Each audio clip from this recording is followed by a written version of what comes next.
Trump, speaking from Washington, D.C., described the latest round of U.S. military strikes as what he called the last best chance to eliminate what he says is a growing Iranian threat to American forces and regional stability. The strikes, coordinated with Israeli operations, targeted sites in Tehran and other strategic locations believed to be tied to military command infrastructure and weapons capabilities.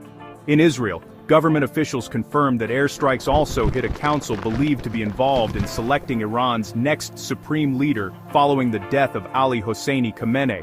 The strike reportedly took place in Tehran and signals a dramatic shift in the conflict, expanding beyond weapons facilities to political leadership structures. Israeli officials have not publicly detailed casualty figures tied specifically to that council strike, but regional reports indicate significant destruction. Meanwhile, in Kuwait, several U.S. fighter jets crashed during military operations, according to U.S. Central Command.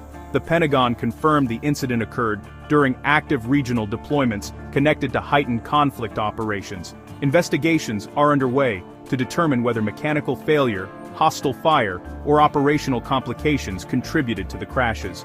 Recovery teams were immediately deployed. The U.S. Department of Defense has also confirmed that American troops were killed in a fortified triple-wide trailer structure used as a forward operating base in the Middle East.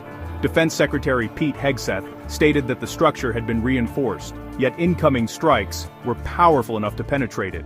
The exact location of the attack has not been fully disclosed for operational security reasons, but officials say it occurred within the broad